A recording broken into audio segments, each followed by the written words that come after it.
What's up, everybody? Hi, welcome to Nerdist Book Club live on Nerdist and Geek and Sundry's YouTube, as well as Geek and Sundry's Twitch. I'm Hector Navarro, and today we've got a very, very special guest joining us. She is a professional host, voiceover actor, journalist, and podcaster, including on Marvel's Voices for Marvel. Ever heard of it? Of course you have. It's Angelique Roche. Angelique, welcome. Thank you so much for being here. Oh, I'm happy to be here. I'm with my people. I'm with the nerds to talk about the nerd things. Yes, Yeah. you absolutely. And before we get into it, because we got some real good nerd stuff to talk about, I'm such a huge fan of you, Angelique. If you could, because I would love for people to know about this in case they don't, can you just very quickly tell everybody about Marvel's Voices? Because it is a rad, multi-format thing that exists, and it's super cool. Marvel's Voices is pretty incredible, and it's one of the 4 shows that I host right now, including a show called Brave New Pod for Sci-Fi Wire, and a show for the Green Space in New York, even though I'm no longer in New York. But Marvel's Voices is a diverse place to talk to all of the cool fans, creators, and just amazing people within the Marvel universe about their stories, how they came about their stories, their background, and why they're so passionate about storytelling. And there's so many cool things that I can't talk about that are coming, but there is also Marvel's Voices in print.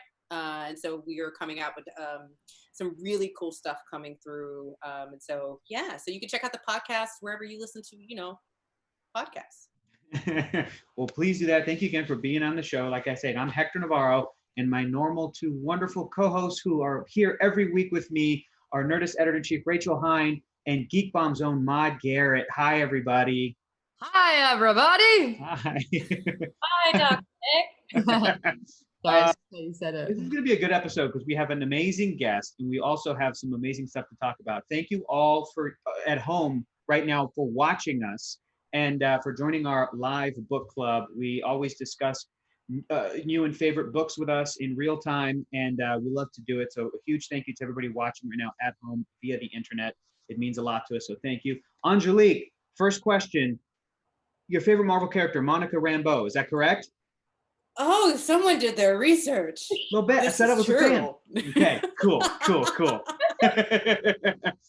Awesome. Next question. Angelique, what are some of your favorite books and genres? And have you read Lovecraft Country before we kind of talk about it? So I, like many other amazing people in genre, just got the book. While I'm not a stranger to Lovecraftian horror. I did just get the book, and I have been speeding through it. Normally, my loves are vampires, so I'm a huge fan of Anne Rice, huge fan of Justin Cronin's Passage series. And I love me a good sexy vampire. You can at me, I don't care. I'm a big Richard Matheson fan, so I love good suspense, good horror, good thrillers, although Matheson is more of a philosophical reflection of the human psyche. We can have a long talk about I Am Legend and how it has never been done correctly. And I really do love a lot of good fantasy novels. I have stacks and stacks and stacks of Afrofuturism. Lots of new books coming out right now. So I can name a dozen folks. Literally, I have 2 new books right here. Water Dancer, Children of Blood and Bone. Awesome. And The Ray Bearer that just came out, which are all on my list of things in which to read, as well as some Lovecraft. I wasn't a huge fan at first, but now I'm just curious about some of the source material, and so I'm gonna go back and read some Lovecraft. This really feels like the best of Lovecraft. It feels like the hits is what we're reading, and I'm not even that familiar either. But it really does feel like this is a good primer for if you do decide to get into it. And if you weren't into it before, we got some great comments in the chat already. Game Wizard 001 says, "Yay, special guest! Always happy to have guests." Gaming X-Wing or Gaming NYX Wing, nice. 38 says, "Welcome to the club, Angelique." So getting some love in the chat there.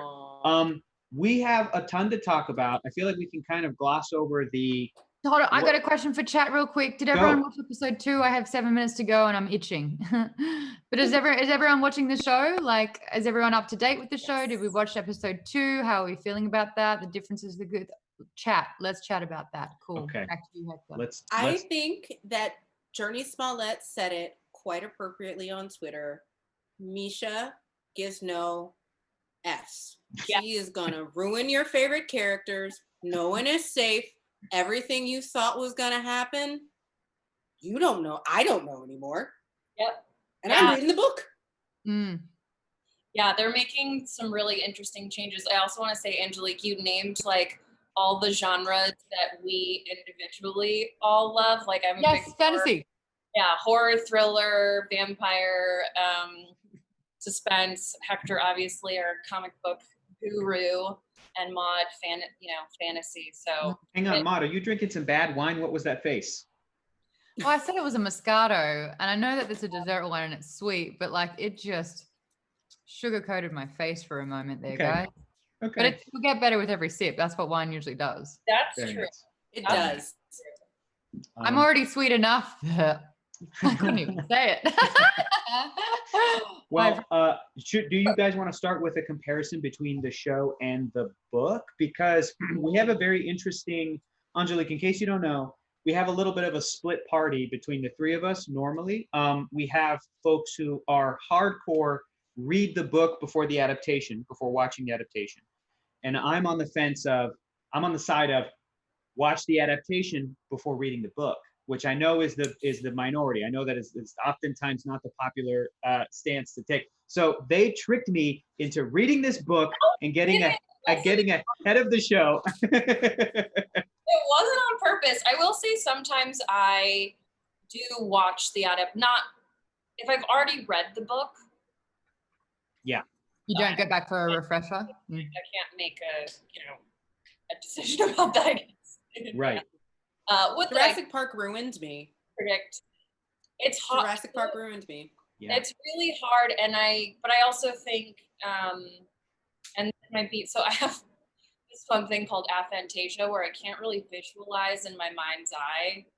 I know, it's very strange, and I love reading, and I sort of like consume, almost like I'm processing it instead of seeing it, and so I think adaptations don't bother me as much because I'm not like picturing so-and-so in my head. It takes me a long time to like figure out who my fan castings are. Like, I don't know. They're just but yeah, we didn't intentionally, at least I didn't intentionally trick you. Maude, you have an evil smile. It's fun because that's just my face. Yeah. No, it's the Moscato. I realized recently, because I have been listening and reading a lot more books in downtime, I sometimes picture in watercolors, I picture in anime and animation, and I use like different art mediums to kind of like put my vision into motion. It's not like Hector where it's like there's a director's chair and it's just shot and it's all people. Mine are often not all people. Mine can be a computer game character, an anime character, it's weird. But I caught myself out because I was kind of like drifting there in my thought, and I was like, you just pictured like literally a water painting. I was like, that's wow, cool. That's so fascinating. I should probably stop drinking and save these brain cells. Well, it looks like the chat's a little split as well. Jimmy Sprinkle says, book first, TV second for me. Nathan S says, Hector's on the correct side. Thank you, Nathan. It's okay. We don't have to take sides. I want to go back to this for a second. Angelique, when you said Jurassic Park ruined it for you, do you mean because you prefer the movie or because you prefer the book? Movie's better than the book. So I need to be very clear. I am a huge Jurassic Park franchise fan. I just finished rewatching the first 3, and yes, I said 3. I did watch 3 voluntarily. It's a lot. But I read Jurassic Park when I was in 7th or 8th grade, before the movie. I'm aging myself. Before the movie came out. And then I watched the movie and I was just like, all right, I guess. I've never heard of someone having that experience. I have. Because when I read a book, and this has gotten worse as I've gotten older, I do have vivid image. Like in my brain, I am seeing, even if you didn't describe the slacks, I'm seeing the slacks, I'm seeing the background. Like Roxane Gay's Untamed State. Like it took me forever to get through Octavia Butler's work because it is so visually because I kept seeing the visceral images. And so I had in my mind's eye a very different manifestation of John Hammond. And I did not necessarily like the much nicer grandpa from the movie. This is great. I needed him to be a little bit shadier. Wow. That's fascinating to me. Because when you first said Jurassic Park ruined it for you, I had at first assumed I feel like the common thinking for Jurassic Park for a second is that like that's one of a handful of book to movie adaptations where the movies will be mostly considered better. We've talked about this before. It's like that. It's like The Princess Bride, Jaws, The Godfather. There's like a handful of movies that are just such good movies that it's going to be better than the adaptation. But I'm glad I asked you about it because I'm like, you know what? Knowing Angelique, knowing like what a true blue nerd she is, I bet she's on the side of the book is better, which is amazing, which is great. Oh man. I thought Jurassic Park and Lost World, especially Lost World, but that's a whole nother conversation. Yeah. Much better. What's your ranking for the movies so far with the 5 movies? Go. I mean, Jurassic Park is 1, like, period. I don't care. It's like Michael Keaton will always be my Batman. Jurassic Park will always be my Jurassic Park. And then, oddly enough, Lost World. I'm a Lost And World then fan. Jurassic World. Okay. That would be my top 3. And then the rest of them, Jurassic Park 3 is like my bat flag. Oh, It's yeah. at the bottom. Okay. Ben Affleck should never have been Batman. That's just a whole nother conversation.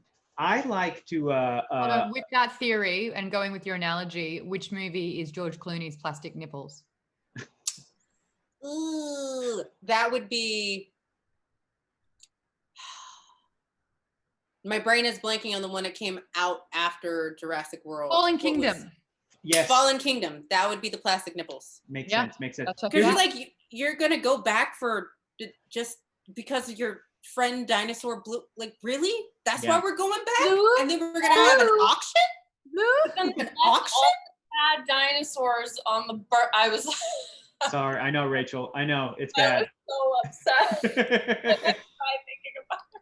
Yeah, here's a great comment from the very appropriately named Clever Girl. They said, I have to think of them as 2 separate works. If I compare them too much, it ruins one or the other. That's interesting. See, I love the act of adaptation, the whole process. I'm like fascinated by it. So I to go back to Lovecraft, I think we're in such an interesting place right now because in this book club, we're about halfway through the book.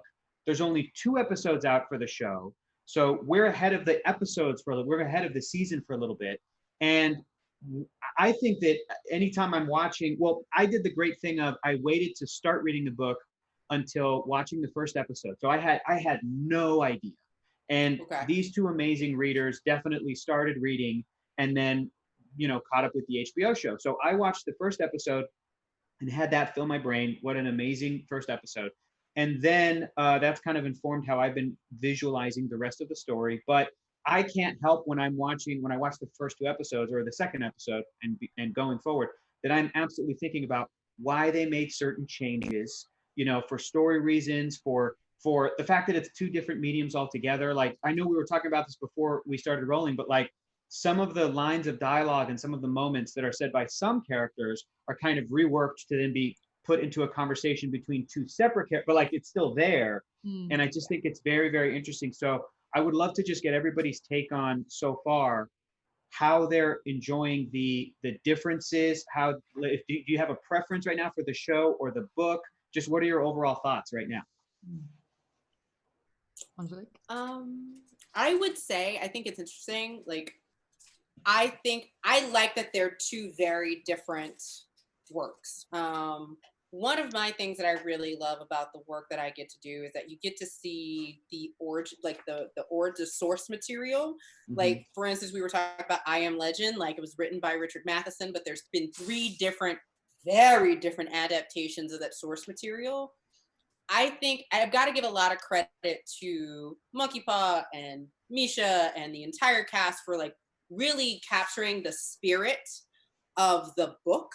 And I mean, even with the dialogue and like the shift and like the adding of Letitia in certain places, like I love the fact that Letitia is driving the car instead of George. Like in my brain, there is a lot of perspective that's being put in clearly from the writer's room, which is clearly a diverse writer's room that is taking the source material and hitting things harder, placing it in the moment in time we are in our country, but also like broadening the positions of power, which makes me really excited for this chapter, one of the chapters we read today, Witch House, because if it's gonna go anything like it did in the book, and we already have such an amazing character in Letitia on the show, what is about to happen?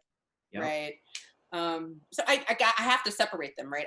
I don't necessarily prefer one to the other because you can hear the separation of the voices while sticking to the core material. It's great.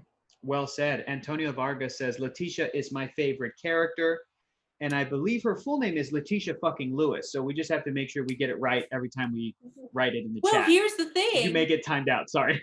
It's even better in the book. Her last name is Dandridge. For those who are huge Hollywood fans and fans of Dorothy Dandridge, won an Academy Award for Carmen.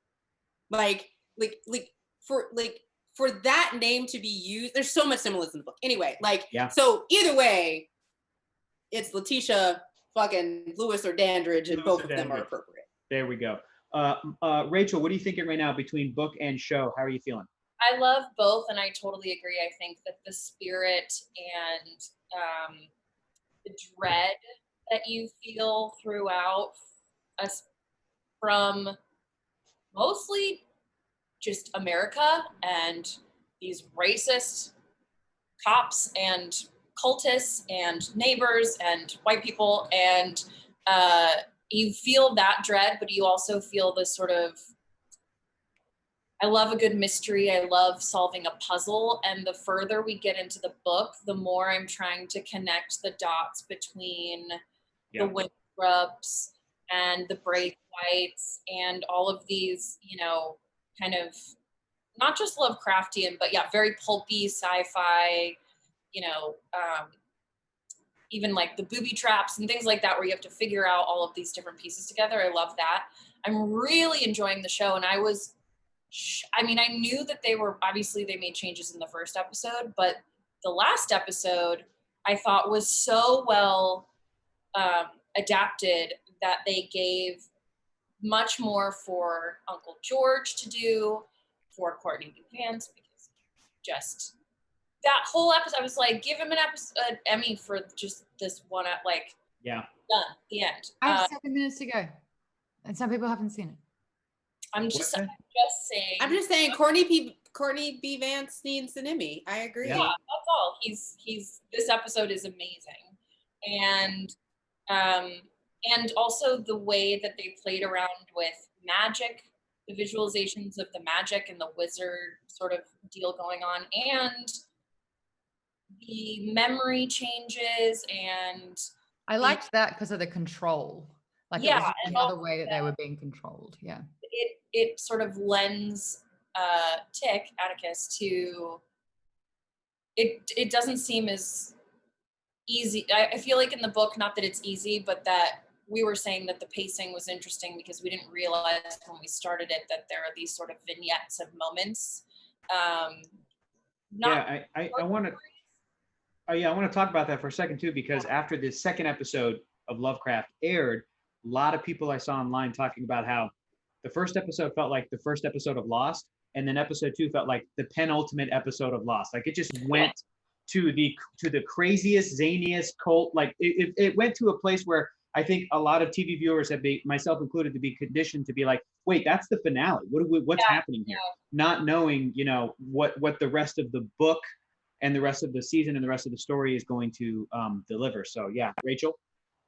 Yeah, just to close out, I just thought that the way that they moved around roles and how they sort of envisioned this house and how they were treating them, and also the flip from Caleb to Christina, I think is genius. Interesting. So yeah.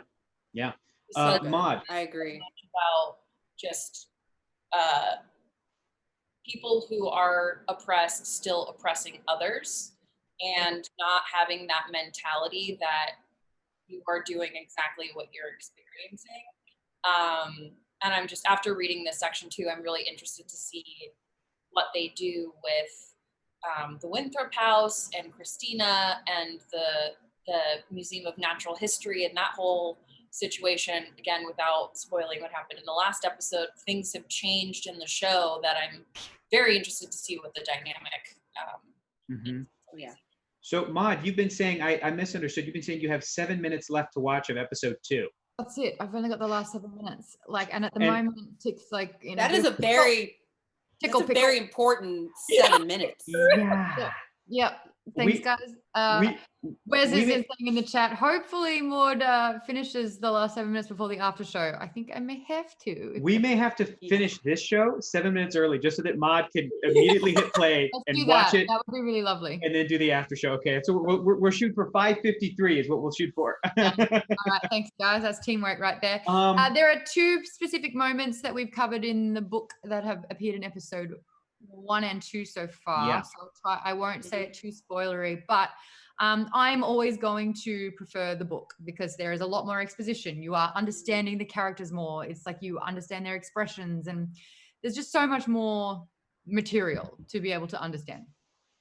Yeah. I really do love the show. I love the character interactions. I love Letitia as well. Like, I think that's so well done. And I love the visuals. I love how sharp and cut everything is, like how the close-ups, like that's amazing. The first monster scene was better in the book. Really? Yeah. I actually prefer, yeah. I felt it was a little, like, I understand it was like a horror concept, but like the fact that like biting and the, God, go away, fly. The biting and the sheriff transformed quickly, that I didn't love. And there was something about the whole discovery that these monsters were only going after the white people, and there was something there that I thought was really quite interesting because it in the book, right? Yeah. It was like, wow, this is such an unlikely ally, but I liked that moment, and we didn't quite get it in the show. And then the other moment, you know how last week I said I love the dinner table. I usually love dinner table scenes where someone makes a spectacle and like there's a war of wits. I feel like when George was making the distraction by kind of like unraveling all the information and clues, I feel like that was done better in the book. I will have to agree. I did like the way Atticus said, "Get the fuck out," though. Like, there's something about Jonathan Majors and him opening up his mouth in general to say smart things that I'm a fan of. I think it's interesting. I liked the gore of the show a little bit more with the monsters. Yeah. I think I'm also interested in like Lovecraft, and I haven't read a ton of, I mean, I think I've read one short story a million years ago, but I've read and watched a ton of Lovecraftian things. And there's this idea that what is scary, and I totally identify with this, is like that you can't even comprehend it. It doesn't even, it's what I imagine actually encountering an alien would be like. Your brain would just like not, because they're not going to look like little green men, because we don't have the same environment. There's no way, unless they're way out, unless we're talking Battlestar Galactica, and then that's a whole other situation. But, and so I did like the first monster section in the book because, and also in both parts in the last chapter, because you don't really get you're like, he understands that he's not going to be himself, and that it isn't necessarily death, but it's a sort of death because it's your personhood. And that, just like to think about, was really fun. But then the visuals and the gore and the pulpiness of the show, and the fact that so many pulp or novels that ended up being published were originally short stories, or these little bits that got added together. So that, I like that in the book, and I feel like we're also probably going to get that sort of vibe, maybe a 2-episode arc per story, something like that, or one for the witch. I don't know. We'll see. Yeah. Well, I'm excited to see, because of that, I'm excited to see what happens with Witch House.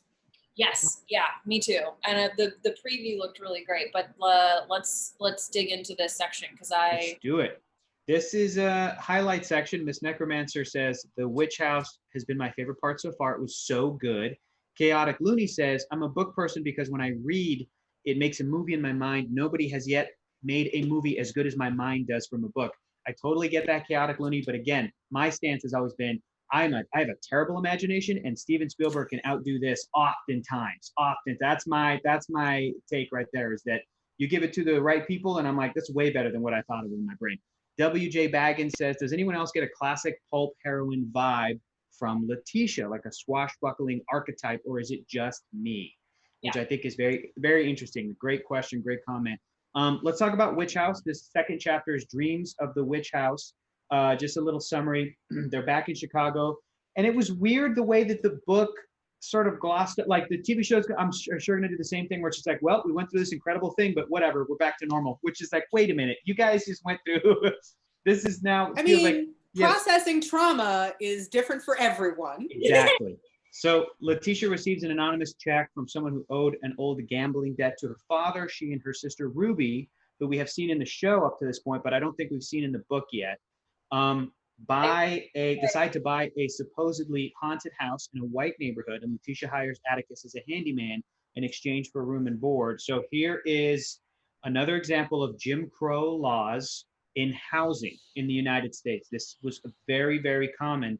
Every step of the process is made as difficult as possible for Black Americans. And even when they're able to buy the house, they are harassed and attacked. I mean, this is all stuff that I know we were talking a little bit about this before, with like everybody's different personal life experience with history. With when you're raised in the United States, you learn U.S. history, and it's very different than U.S. history. There's a lot of the stuff that's obviously left out. But when you learn about these things, I feel like, unfortunately, you learn it and you go, yeah, that makes sense, but it's something we never covered. But it would make sense that there's all of these, these horrible laws that were in place, and then just the practices and everything. So though Jim Crow laws technically ended, redlining is a modern form of this injustice. So then back to what's happening in the story, the Winthrop house. Is it Winthrop or Winthrop? Winthrop? I said Winthrop, but Winthrop? I feel like I also have a Southern accent. Don't come. I shouldn't be the judge. Okay. All right. What I feel like. I would say Winthrop, so it avoids Winthrop? That altogether. Winthrop. I'm going to defer to your expertise, Angelique, because Louisiana is still closer to Illinois than California is. I'll just go off of what you said. So if it's Chicago, sure. It was originally. We talk about the Great Migration. Louisiana is really just in Chicago. There we go.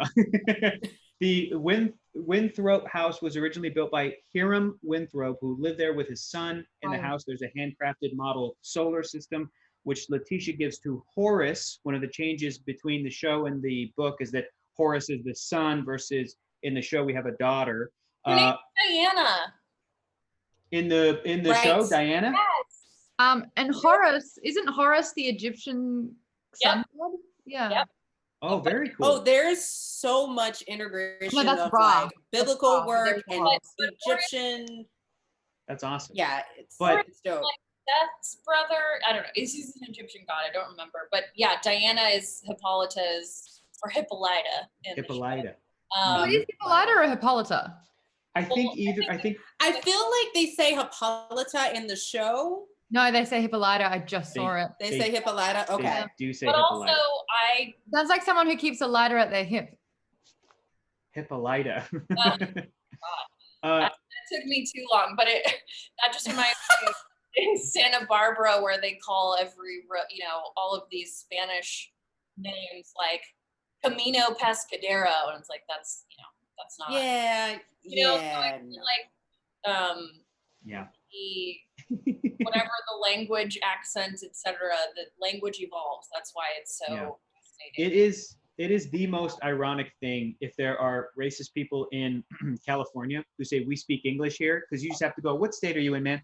What are you talking about? What city are you in? What are you talking about? Everything here is named. They're all Spanish words, dude. It's fine. All of them. All of them. Well, and Santa Monica. Everything, exactly. But I think it's interesting because you kind of talk about, this is such a huge theme, and I don't want to lose it. Like this idea of there are a lot of descendants of slaves who do pick up Greek names or pick up more biblical names. You'll meet a lot of Davids and Michaels and Samuels and all of those different things. So I think it's really interesting thematically in the book. Also, there's a lot of biblical things and themes in the book as well that are really on point. And I think it's so interesting because this particular situation are people who really are really the definition of Afrofuturist. Like they see the future and they love this concept in the cosmos so much that I love that their names fit the character of their character. I did a little research if people are interested. So Horus is the falcon-headed god. He is the god of basically his eye was the morning star representing power and quintessence, and the left eye was the moon or evening star representing healing. But what I found really interesting in my research was that he is specifically the son of Osiris and Isis. And then I went to Hippolyta, and Hippolyta is also more known as being the daughter of two main gods, Ares and the goddess Antiope. And she is she's more of a representative of being a child of the gods. And in a modern geeky context, Rachel pointed this out, Hippolyta or Hippolyta is also the mother of Wonder Woman, Diana. Yep. And in the TV show, the little girl is not Horus, but Diana, like Rachel pointed out. So that has to be a Wonder Woman reference.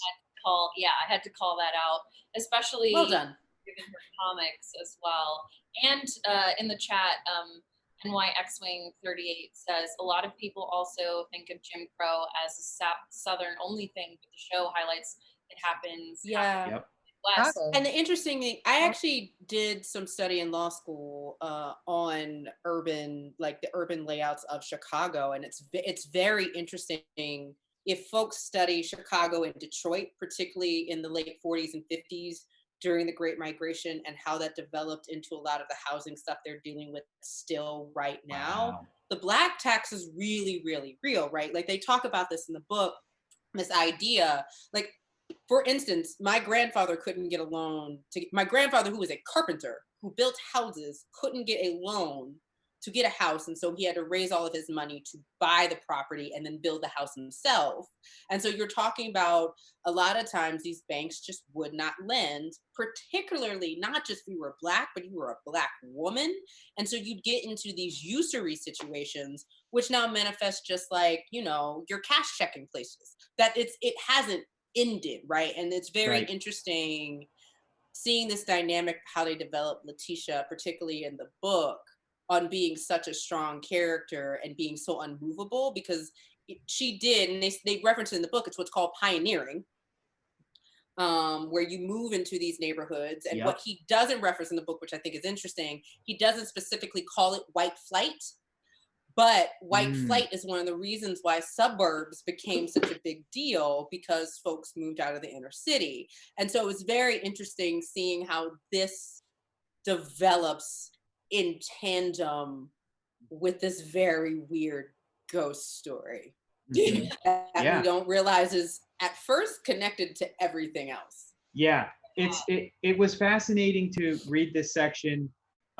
Great comments in the chat. The Tamaranian said, the not mortgage really threw me. It's a mortgage, but not. And if you default, we keep all your money and take your house.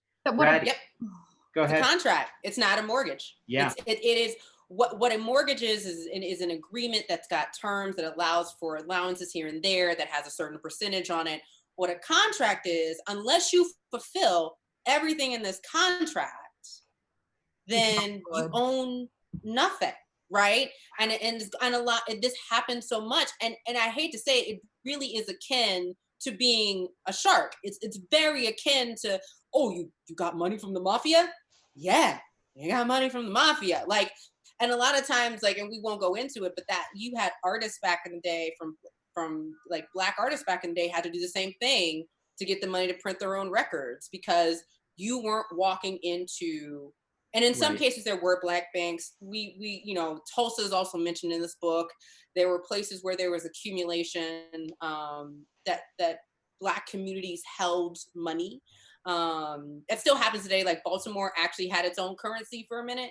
It's a whole nother conversation. But you get into this idea of like, yeah, if you don't fulfill the whole contract, you're set up to fail. I mean, yeah. That's crazy. Yeah, Brad Easton says in the chat, yes, it was very informative and shocking that this was a part of our American history. And S. Marcy says, I loved how cleverly that ending of the section ended with the chess game ending when the people across the street moved away. Which I was like, that's true. I mean, that's where this side of US history is where that very racist, cliched phrase comes from. There goes the neighborhood. That's what that's referring to, is when non-white people would move into a neighborhood and then the white people would be like, oh, well, there goes the neighborhood. We have to leave. It's now white flight. We have to go. And I was so conflicted reading this section, because on the one hand, I'm like, Letitia, stick it out. Come on, stick it out. On the other hand, I'm like, it's a ghost. I would be out of there in 2 seconds. What are you doing? This is a ghost story. What are you doing, people? It's a ghost. I found the 3 men who had targeted harassment and started off with vandalizing and then literally was going to burn the house on fire. I found that the little boys, that's the worst part. They were all teenagers. Yeah, I found that to be scarier than the ghost. And it's like, at least the ghost listened when Letitia spoke. Yeah. No, I think that's there was compromise. The specter of not just racism, but racist people, and how many times they've been put in danger just for existing or trying to live, feels infinitely scarier than any ghost or monster. And you can see it in parallels today. And when people, you know, discuss issues today and are like, well, that, sorry. Get it. Like, you know, get over it, or that doesn't happen, or blah, blah, blah. It's like all of this is built in. Yeah. It's all built into our laws, into our police, into our systems, into everything that is happening. And it just feels really like, I just wish that, you know, the racist dude that replied to our post about us doing Nerdist Book Club that Maude called out, like, I just wish he would read the book and watch the show, because maybe you would actually connect if you can't now. And it's hard, right? It's hard when you have, and while I loved the help, and why I say loved, I mean, help is hella problematic. The help was hella problematic. You know, there has been a very long, this is an exception to the rule. There has been a very long track record since Uncle Tom's Cabin of other people, even Ain't I a Woman, never said that. For the record, go back and read the original piece. She never said Ain't I a Woman. That was actually changed by another white journalist to make it catchier, right? So when you think about the history of it, it's so interesting. I can tell that this person was extremely intentional about telling this story. And that is an exception to the rule in a lot of cases. And I also think that's why the show itself ramps up 110% on just like addressing it from the very moment we start, even though you have these differences. Did you catch it? Well done, Maude. Wow. Well done. Well done. But I think that also comes through in, you know, Dreams of Witch House, right? Like this idea of at this time, Letitia is not supposed to be able to do anything she did in this chapter. When the firemen get to the house, they don't ask her if she's okay. They don't ask her, do you, like, they're like, are you the help? She's like, no, I'm the owner. And then Atticus walks in. Oh, so you must know more than she does, or yeah. Do you? Because you're a man. Do you own it then? And she's like, and he's like, no, it's still her. She's been telling you she owns it. I'd listen to her. Yeah. So I think it's really interesting, and I think that's why I like this chapter so much, because Rachel, Hector, same conflict, like same conflict. I was like, get out. Yo, I want you to make it. Like, I want you to stick this out, but also, like, part of me is like, oh, you're doing what every Black woman does. You go in, you pioneer, you stick it out, and then you're just tired. You're just tired, and now you're playing chess with the ghost. Like, how did we get here? Like, but Rose, I think it was like the fact that there was Rose and Letitia, and Rose gunned it. She, like, this was an opportunity. Ruby was like, yeah, but I thought it was really interesting that, like, you know, they fought for the house and they actually got something by all accounts they should never have gotten. And then as soon as the ghost happens, she's just like, nah, I am not staying here. Even though, and like Letitia's like, are you kidding me? This is an amazing house. This is such a good opportunity. Like, let's just sort the ghost thing out. I hear what you were saying, but I actually really, like, I guess appreciated, or was like, oh, I get you, the analogy of the chess piece, how, like, you know, the whites played first. And I was just like, man. I love that. Yeah. I was like, that's really. But I also love the analogy too, and I think I don't want people to miss this, of kind of also that civil rights movement and of the suffragette movement. Like, if you really think about it, like, Black women marched to the suffragette movement to get rights for women, but not for themselves. And she's like, no, I'm sticking it out. I'm not leaving. She gets a dog. Like, she's Atticus to move it. Like, and there's this undertow of I will not be moved. That is so strong and so core to, like, something that was referenced in episode 1, where Letitia talks about how it was 1 where she's fighting with Marvin. And she says, I use that money to bail people out of jail who were protesting. And that's the ethos that I got from Letitia as a character in the book of, I get it. I'm not going, either you gonna kill me, I'm gonna haunt this place, or I'm gonna live and we gonna live in harmony, or we just gonna fight every night. But, like, I didn't fought too hard. I'm not going anywhere. It was almost like a moment out of, like, a scary movie, the way that she was able to talk back to the ghost to be like, I will haunt you. And then the ghost, like, stopped. Like, the ghost kind of pulled back, because the ghost had to, like, think about it, like, but I think it was such conviction that he believed it. I mean, Hector, do you want an angry Black woman haunting you every night of your life? No. I don't want anybody haunting me, but especially not an angry Black woman haunting me. I like the ghost. I would be like, let's talk to the ghost. I don't know. But I do think I like that the ghost ends up, you know, pulling these boys away and scaring everyone. It's like, don't fuck with this house, man. And I appreciate that. And I also feel like it could be anyone, but because it's the Winthrop house, and because we know that Papa Winthrop, we don't know what happened to the brother or the son, correct? No. I don't think so. So I have some speculation. Yeah, because there's a Caleb. There's this family rivalry, something where there's a photo of the Papas together, these evil weirdo called Papas, and but then in the next section, they're trying to get something that Winthrop had. Caleb is trying to get this book that Winthrop had, and so my thinking is we're gonna see the Winthrop son pop up somewhere, and perhaps he's William. I don't know. He was missing the hand in the portrait. I also thought that was really, really cool. I love that there's like clues in the house too. Well, I love the fact, like, the clue was that he was wearing a ring with this on it. What is it? Some kind of a button, a gold button. He it was silver though. So the colors are different in the book, but he had a symbol of the sons of Adam on that ring. Mhm. Because so I think the interesting thing too, I definitely think the son is coming back. I definitely want to know what the deal was and who won that chess game, because I think that was the mom is the dead wife that died, but like they don't really get because they don't know what happened to the wife before she got to the house. But to me, as a reader of mysteries, I'm like, no, she probably got murdered in the house before it was finished being built. Yeah. In the elevator. It's got to be the elevator. There's been too many things. I was like, but you built an elevator, but she was dead before. No.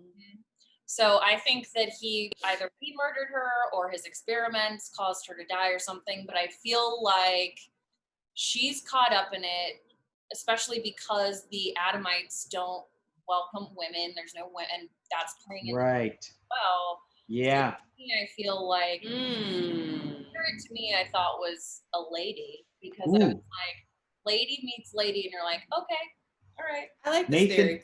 Nathan S in the chat says maybe in a ritual. Oh, that's a lot of people don't survive. Ooh. And if there's any burn markings in the house as well, that's how you know. Yeah, there's some very weird paintings of Eve back in that village, so who knows? Yeah, exactly. And the pagan fountain, and then getting into the secret room in the museum, which gave me extreme Edgar Allan. That's the next section, but yeah. I want to talk about this heist so bad. I love a good heist chapter. Let's jump into it. I think we're all in agreement. I'm also hoping too that, like, just because Letitia has this house and is dealing with this ghost, that she's not going to be like take a backseat in the story. I'm hoping that she's still going to be involved in other characters' stories, you know, for the end of till the end of the book. Atticus goes to tell Mr. Archibald, the white realtor, like he just goes on his instinct and he's like, "You tell Caleb to leave Letitia alone." You know, because he went straight there, and I was like, "Oh, I don't know what you're talking about." Like that's what he did. So that's the end of that section. Rachel? Yeah, I also just feel like Caleb is trying to orchestrate all of this by sending the money. Yep. And then mysteriously, Archibald gets the other realtor, Mr. Bailey. Oh, the dickhead. No, he gets the Mr. Bailey, yeah, the other one that gets arrested and they held him in the back of the police car for 2 hours. Oh, he's the good one, not the dickhead. Yes. Yeah. So he's the one that's the realtist, because you can't be a realtor as a Black person at that time. Yeah. Wow. So then this next section, I want to talk about this next section for the next 5 or 6 minutes, and then we can give Maude some time to finish that last 7 minutes of the show. This next section is Zelda. Zelda wants to see it, Maude. You better let Zelda. Is wanted. Yeah. Abdullah's book. This section I didn't like as much as Maude, as the haunted house section. However, it opened and ended with some stuff that was so impactful for me that I want to talk about, because the heist in the middle, it was really fun and exciting. I had a little bit of a tough time wrapping my brain around it when they talked about some of those very Lovecraftian rules of how there was a rope, but it wasn't taut, but it was through a hole and all this other stuff. And they were floating and everything. It was very fun, but it opened with a book of names, or rather like the book of the slave labor that the family was keeping track of, which blew my mind. So that is not something that is unusual. So it was very interesting for me. Like the most impactful part of that chapter was the letter at the very beginning. And this happened a lot. I've heard of it more with sharecroppers, because there was an immediate deal at the beginning. Basically, sharecropping is like you're not a slave anymore. We'll give you some money. You can stay in our land if you want, work the field. We'll give you part of the profits.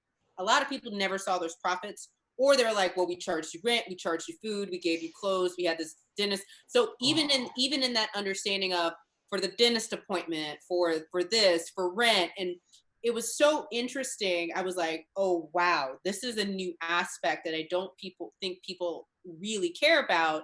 Is at the end of the day, a lot of times freed people are freed people, because free people are born out of slavery and freed people were freed.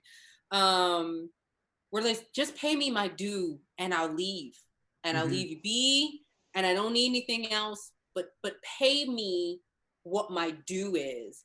And that entire, I feel like it stops a little bit in the middle of the heist, and I hear you, Hector, because there's like some point where I'm like, oh, all right, so Mortimer is just in the air, and there's a torpedo, and the torpedo goes in the dude's back. Okay, cool. But then the end of the chapter happens, and I'm like, with interest, you say? With interest. It's supposed to be what, like $11,000, and it ended up being 300 and something thousand. And like when you were looking at also like the inflation, what, like that's what I was like, they've technically been paid like sort of what, like $7 million or the equivalent of. Yeah. I think the crazy thing for me, go ahead.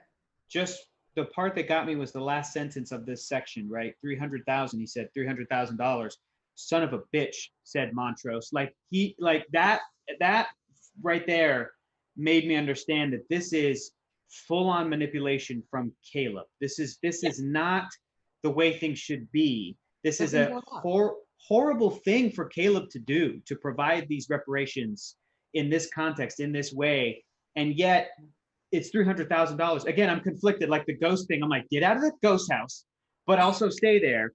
And if it were me, I'm like, $300,000. Okay, cool. Your guys' life is set, but it's not going to be this easy because it's Caleb, and there's this ulterior motive, and this whole larger story. But that Montrose going, son of a bitch, made me just like, it took me back, and I went, oh man, I cannot wait to see how these characters are going to deal with this and what this could mean for the rest of the story. So those are very They're blackmailing them, and yeah. Ooh, look at this comment from Wes in the chat. Wesley Marshall said, I looked that up. It would have been $3 million now today. Wow. Well, and that's the crazy thing, right? Because at the end of the day, it's like you look at it and you go, does this equate to what I'm going to have to go through if I take this? Yep. All we wanted was the book back. But still, they're taking what's theirs. Yeah. But with they know, because the whole thing is orchestrated to get this one object. And so it feels like once you are, even if you are not actually indebted and you are owed this, that's not Caleb's mentality. Caleb is not doing Caleb's buying them. He's not doing this out of the goodness of his heart because he believes that they deserve reparations for the horrific things that they have been through. He's doing it so he has them on the hook, so he can be like, well, I gave you this money. And I think it's also interesting. Sacrifice a bunch of virgins. Who knows what he's gonna do? But like, we're gonna cut open Atticus. But I think what I don't want to miss this out of this chapter. One of the things this chapter does is bring you through something that I haven't really seen a genre book do. Right. Which is talk about the realism of what happened to different people after the Civil War and how that impacted the history of their families. And then he's like, oh, and for good measure, we're going to put Tulsa, Oklahoma in it.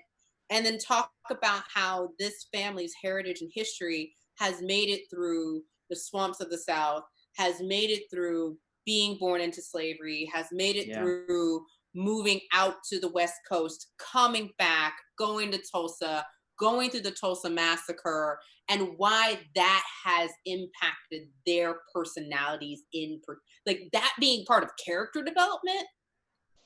Yeah.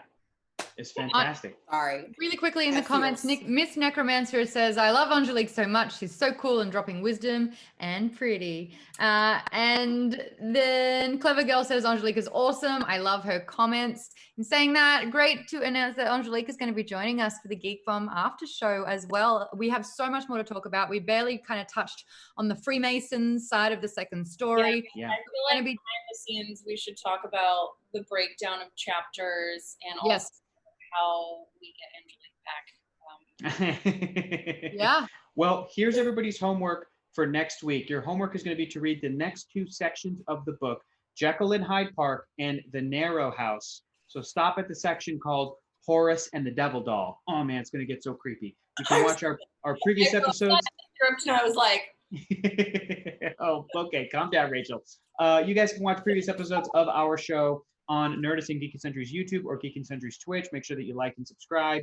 And like Maude said, straight after this, we're heading over to the after show on Geekbomb's Discord to jump into the book club chat for a little Q&A. Angelique, thank you again so much for joining us. Where can everybody find you and your work online?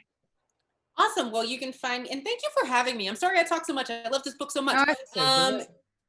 You can find me at angeliqueroche.com, at Angelique Roche on Twitter, and at Angelique Roche Official on the grams. Very nice. Well, guys, thank you again for watching. We got to cut it a little bit early so that Maude can watch at least 3 minutes of the end of episode 2. And we will see you guys next week. Bye.